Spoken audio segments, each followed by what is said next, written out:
indeks korupsi terburuk sejak 1998. Pak Jokowi, ini kesempatan koreksi. Tapi Prof. Mahfud MD, ini hubungannya karena banyak yang ditangkap oleh KPK, OTT. Yang benar mana? OTT KPK membuat indeks korupsi semakin tinggi atau semakin rendah? Bagaimana menurut kalian? Menurut analisis saya,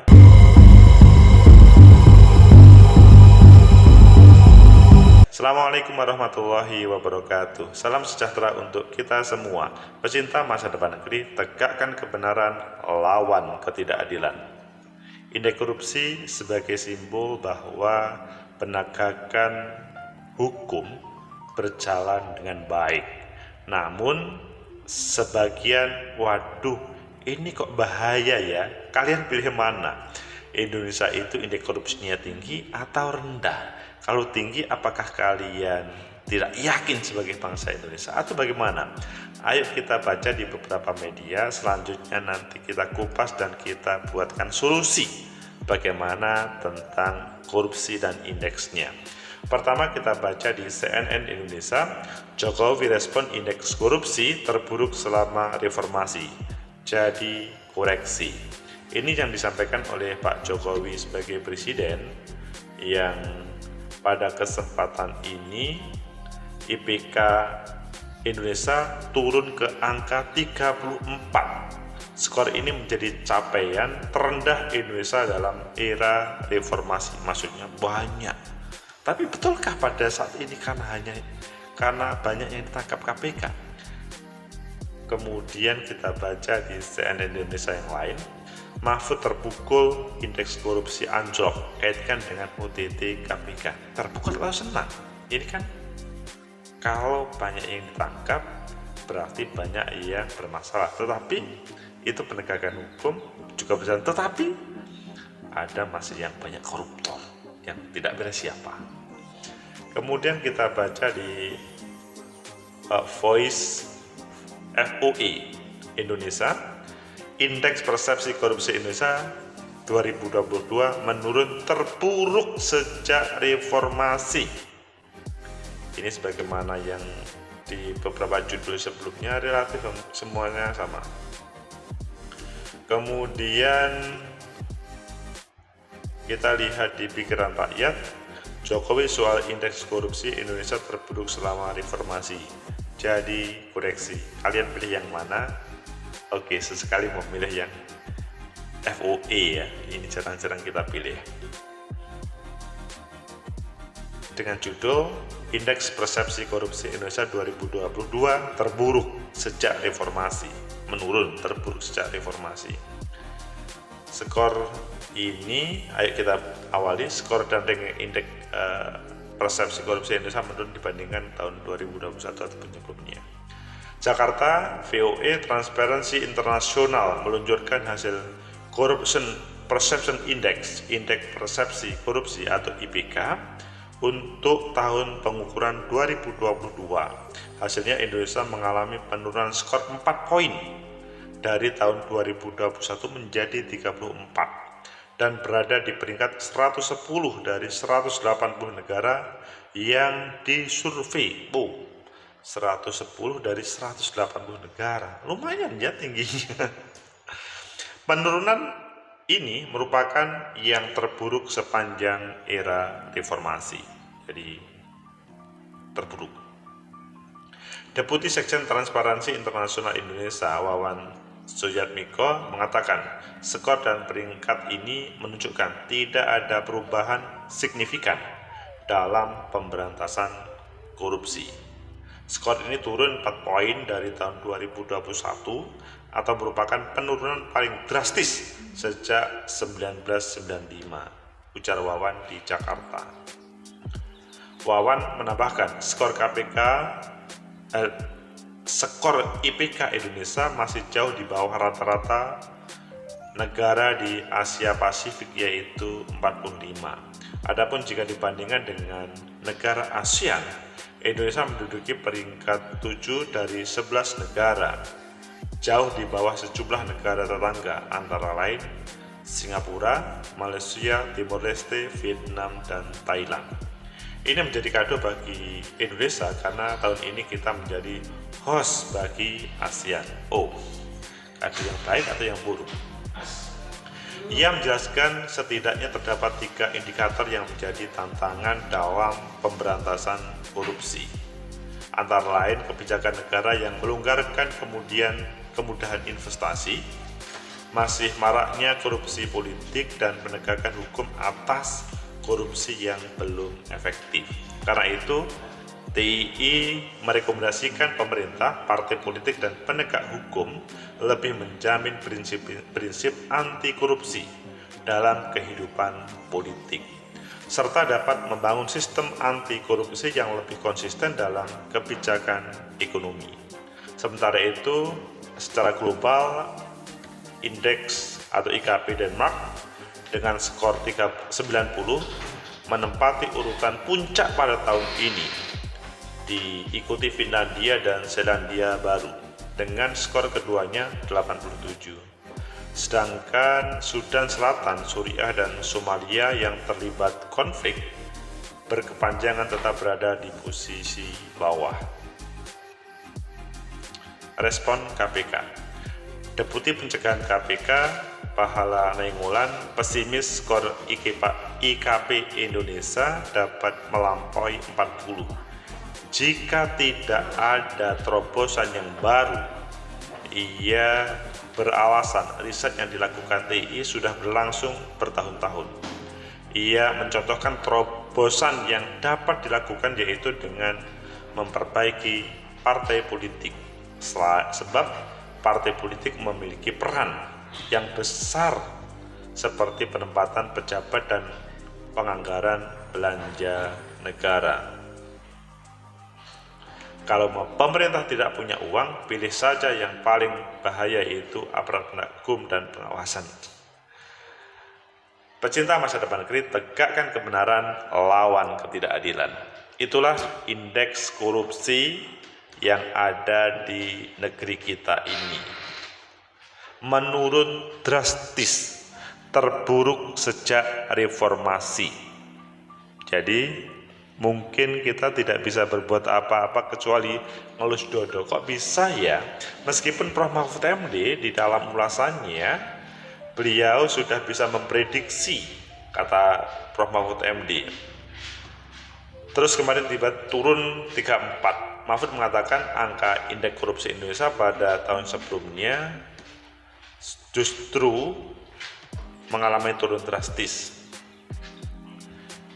Mahfud mengklaim dirinya sudah memprediksi penurunan indeks persepsi korupsi. Pada tahun lalu banyak orang yang ditangkap karena tidak pidana korupsi di Indonesia. Persepsi itu makin terburuk. Tegakkan kebenaran, lawan ketidakadilan. Jadi menjadi negara yang indeks korupsinya turun drastis, itu mungkin kita tidak merasakan, tetapi ketika itu adalah produk riset, maka itu kok membahayakan dia. Apakah dalam awal tadi kan saya menanyakan apakah ini sebuah prestasi KPK atau sebuah keteledoran pemerintah dalam mengelola keuangan negara? Menurut analisis saya, pertama, dalam bahasanya Pak Jokowi bahwa ini merupakan kesempatan untuk jadi koreksi, itu iya. Jadi penilaian dari TII itu merupakan koreksi bagi kita bersama, tetapi tidak cukup hanya kita ngomong ini adalah kesempatan untuk koreksi. Harus dimulai dari diri. Jadi sementara ini kan banyak orang yang tidak malu bahwa dia melakukan korupsi, tapi bahkan bangga. Banyak orang yang menampilkan berbagai produk korupsinya, rumah mewah, mobil banyak, perhiasan yang dan luar biasa banyaknya. Begitu juga yang lainnya. Tapi hal itu tidak disadari bahwa orang lain memberikan penilaian dan pasti tidak respect. Dia itu apa sih jabatannya, berapa sih gajinya? Jadi kata Pak Jokowi sebagai presiden, ini adalah kesempatan koreksi. Ya selama tidak ada sebuah usaha untuk koreksi, nggak mungkin. Coba lihat para koruptor yang ditangkap itu. Apakah mereka akan telah selesai dalam prosesnya, dalam artian bersedia untuk koreksi? Rata-rata kan tidak. Rata-rata ketika mereka sudah bebas dari pidana, maksudnya penjara pidana, maka jika ada kesempatan, maka mereka akan korupsi lagi. Ini kan membahayakan.